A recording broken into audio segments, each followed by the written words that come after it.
Hi friends, welcome to creations. గురువారం రాత్రి 2 గంటల ప్రాంతంలో బాలీవుడ్ నటుడు సైఫ్ అలీ ఖాన్పై గుర్తు తెలియని వ్యక్తి దాడి చేయడం జరిగింది.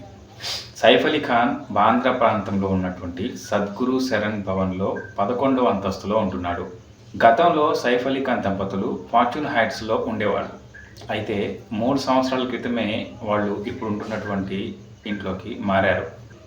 అంత పెద్ద సెలబ్రిటీ ఉండే ఇంట్లోకి దుండగుడు ఎలా వచ్చాడు? అక్కడ ఉన్న సెక్యూరిటీ సీసీటీవీ ఫుటేజ్ని పరిశీలించినప్పుడు ఒక ఆసక్తికరమైన విషయం అయితే తెలిసింది. దాడి జరగడానికి 2 గంటల ముందు వరకు దుండగుడు ఆ ఇంట్లోకి వెళ్ళినట్టు సీసీటీవీ కెమెరా ఫుటేజ్లో అయితే లేదు. ఇక్కడే చాలా అనుమానం తలెత్తింది. సైఫ్ అలీ ఖాన్ శత్రువులు ఎవరైనా వాళ్ళ ఇంటి పని వాళ్ళ ద్వారా దాడికి పాల్పడ్డారా అనే అనుమానం కూడా కలుగుతూ ఉంది. ఇక్కడ దాడి చేసిన వ్యక్తి ఫైర్ ఎగ్జిట్ ద్వారా ఇంట్లోకి ప్రవేశించినట్లుగా తెలుస్తుంది. ఆ సమయంలో సైఫ్ అలీ ఖాన్ భార్య కరీనా కపూర్ ఇంట్లో లేదు. ఆమె తన సోదరి కరిష్మా కపూర్, నిర్మాత రియా కపూర్, నటి సోనం కపూర్లతో కలిసి ఒక పార్టీలో ఉంది. అయితే పిల్లలు మాత్రం ఇంట్లోనే ఉన్నారు. ఇక్కడ దాడి చేసిన వ్యక్తి సైఫ్ అలీ ఖాన్ని టార్గెట్ చేశాడా లేక సైఫ్ అలీ ఖాన్ పిల్లల్ని టార్గెట్ చేశాడా అనే అనుమానం కూడా ఉంది. ఎందుకంటే దాడి జరిగింది సైఫ్ అలీ ఖాన్ పిల్లలు ఉన్నటువంటి రూమ్లో. ఆ రూమ్లో సైఫ్ అలీ ఖాన్ అయితే లేడు. దుండగుడు ఇంట్లోకి ప్రవేశించిన తర్వాత అలికిడికి ఇంట్లో ఉన్న పని మనిషికి మెలకువ వచ్చింది. ఆ దుండగుడిపై ప్రతిఘటించింది. ఆ క్రమంలోనే ఆమె గట్టిగా అరవటం ప్రారంభించింది.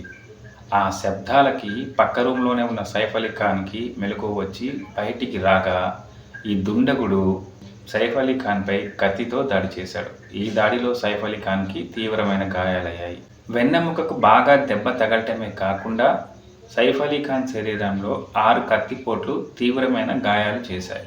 ఈ సంఘటన అంతా కూడా పిల్లల రూమ్లోనే జరిగినట్లు తెలుస్తోంది. సైఫ్ అలీ ఖాన్కి లీలావతి హాస్పిటల్లో శస్త్రచికిత్స అయితే జరిగింది. ఇంకా 2-3 రోజుల పాటు అతను ఐసీయూలోనే ఉండే అవకాశాలు ఉన్నాయి. ఈ దాడి సంఘటన తెలియగానే భార్య కరీనా కపూర్తో పాటు కుటుంబ సభ్యులు, పిల్లలు ఇబ్రహీం అలీ ఖాన్, సారా అలీ ఖాన్లతో పాటు సినీ ప్రముఖులు కూడా కొంతమంది సైఫ్ అలీ ఖాన్ని చూడటానికి హాస్పిటల్కి అయితే వెళ్ళడం జరిగింది. ఇంతవరకు జరిగింది చూసిన వాళ్ళు మొత్తానికైతే సైఫ్ అలీ ఖాన్ సేఫ్ అలీ ఖాన్ అయిపోయాడు, త్రుటిలో తప్పించుకున్నాడు అని అయితే అనుకుంటారు. కానీ దీని వెనుక ఉన్న కుట్ర కోణాన్ని పరిశీలించినట్లయితే సద్గురు శరణ్ భవన్ అనేది ఎంతో సెక్యూరిటీ ఉన్నటువంటి ప్రాంతం, చాలా పెద్దది. అందులోనూ సైఫ్ అలీ ఖాన్ ఉండేది 11వ అంతస్తులో. సైఫ్ అలీ ఖాన్కి 3 పర్సనల్ బాడీ గార్డ్స్ కూడా ఉన్నారు. ఇంకా ఇంట్లో పని వాళ్ళు కూడా ఉంటారు. ఇంతమంది ఉండగా ఆ దొంగకి మొదటి నుంచి 10 అంతస్తుల వరకు వదిలేసి 11వ అంతస్తులో ఉన్నటువంటి సైఫ్ అలీ ఖాన్ ఇంటికే వచ్చి దొంగతనం చేయాలి అని ఎలా అనిపించింది? ఒకవేళ అది నిజంగా సైఫ్ అలీ ఖాన్ ఉండే ఇల్లు అని దొంగకి తెలియదు అనే అనుకుందాం. మరి సీసీటీవీ ఫుటేజ్కి చిక్కకుండా ఫైర్ ఎగ్జిట్ ద్వారా ఎలా వెళ్ళగలిగాడు? అంత పెద్ద అపార్ట్మెంట్లో ఫైర్ ఎగ్జిట్ ఎక్కడ ఉందనే విషయం ఆ దొంగకి ఎలా తెలిసింది? అది కూడా కరీనా కపూర్ ఇంట్లో లేని సమయంలో. ఇక్కడే నేనేం చెప్పబోతున్నానో మీకు క్లియర్గా అర్థం అయ్యే ఉంటుంది. కానీ అది ఒక అనుమానం మాత్రమే. ఎందుకంటే అంత ప్లాన్ ప్రకారం ఏ సీసీటీవీ ఫుటేజ్లో కూడా చిక్కకుండా 11th ఫ్లోర్ దాకా వచ్చిన వాడు కేవలం ఒక దొంగతనానికే వస్తాడా? అందరూ భావిస్తున్నట్లు దొంగతనానికో లేకపోతే పిల్లల్ని ఏమైనా చేయటానికో అయితే అయి ఉండదు.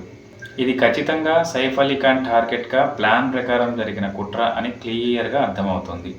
అంత పెద్ద ఇంట్లో సైఫ్ అలీ ఖాన్ని కాపాడటానికి సైఫ్ అలీ ఖాన్ పర్సనల్ సెక్యూరిటీతో పాటు ఒక్కళ్ళు కూడా లేకపోవటం చాలా విచిత్రం. సల్మాన్ ఖాన్ కృష్ణ జింకల హత్య ఉదంతం, హమ్ సాత్ సాత్ హై సినిమా షూటింగ్లో జరిగిన ఆ సంఘటన మీ అందరికీ గుర్తుండే ఉంటుంది. లారెన్స్ బిష్నోయ్ అనే గ్యాంగ్స్టర్ సల్మాన్ ఖాన్ని చంపడానికి ఎంతగా ప్రయత్నిస్తున్నాడు అనే విషయం కూడా మనందరికీ తెలుసు. ఈ హమ్ సాత్ సాత్ హై అనే సినిమాలో సల్మాన్ ఖాన్తో పాటు సైఫ్ అలీ ఖాన్ కూడా ఒక హీరో. ఇక్కడే మనందరి మెదళ్లను తొలిచే అంశం ఒకటి ఉంది. ఈ కృష్ణ జింకల హత్యకు సంబంధించి 1998 అక్టోబర్ 2వ తారీఖున బిష్నోయ్ కమ్యూనిటీ వాళ్ళు సల్మాన్ ఖాన్తో పాటు ఆ చిత్రంలో నటించిన సల్మాన్ ఖాన్ కో స్టార్స్ అయిన అందరిపైన కూడా ఒక కంప్లైంట్ ఫైల్ చేయటం అయితే జరిగింది. అయితే ఇప్పుడు సైఫ్ అలీ ఖాన్పై జరిగిన దాడికి అప్పటి సంఘటనకి ఏమైనా కనెక్షన్ ఉందా అనే అనుమానం అందరి మదిలో కూడా మెదులుతున్నటువంటిది. ఎందుకంటే లారెన్స్ బిష్నో ఎలాంటి వాడో అందరికీ తెలుసు. సల్మాన్ ఖాన్కి ఎంతో సన్నిహితంగా ఉండే బాబా సిద్దికీని కూడా దారుణంగా కాల్చి చంపిన సంఘటన మనం చూసాం. ఇక రెండో విషయానికి వస్తే సైఫ్ అలీ ఖాన్కి బాగా కావాల్సిన వాళ్ళ దగ్గర నుంచే ఏమైనా ప్రాణహాని ఉందా? దాడి జరిగిన సమయంలో సైఫ్ అలీ ఖాన్తో పాటు కేవలం పిల్లలు మాత్రమే ఇంట్లో ఉన్నారు. అతని పర్సనల్ సెక్యూరిటీ ఏమయ్యారో తెలియదు. ఆ సమయంలో సైఫ్ అలీ ఖాన్ భార్య కూడా ఇంట్లో లేరు. వీటన్నిటినీ పరిశీలించి చూసినట్లయితే ఈ సంఘటన ప్లాన్ ప్రకారమే జరిగింది అని అనిపిస్తుంది. ఫ్రెండ్స్, ఈ వీడియో మీకు నచ్చినట్లయితే దయచేసి లైక్ చేయండి. 10 మందికి షేర్ చేయకపోయినా పర్వాలేదు, చూసిన మీరైనా సబ్స్క్రైబ్ చేయండి. ఎందుకంటే నా వీడియో చూస్తున్న వాళ్ళు 90% మంది సబ్స్క్రైబ్ చేయని వాళ్ళే ఉన్నారు. కేవలం 10% మందే సబ్స్క్రైబ్ చేసిన వాళ్ళు ఉన్నారు. మీరు చేసే ఈ సబ్స్క్రైబ్స్, లైక్స్ ఏవైతే ఉన్నాయో అవి నాకు ఇంకా మంచి మంచి వీడియోస్, కొంచెం క్వాలిటీ ఎక్కువ వీడియోస్ చేయడానికి అవకాశాన్ని ఇస్తాయి, ఉత్సాహాన్ని ఇస్తాయి.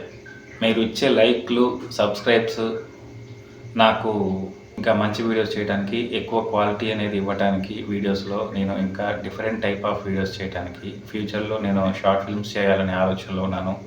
దానికి కూడా నాకు మంచి బూస్ట్గా ఉంటుంది మీ సబ్స్క్రైబ్స్, ఏవైతే మీరు చేసే సబ్స్క్రైబ్స్ ఉంటాయో. దయచేసి లైక్ చేయండి, సబ్స్క్రైబ్ చేయండి. Thank you.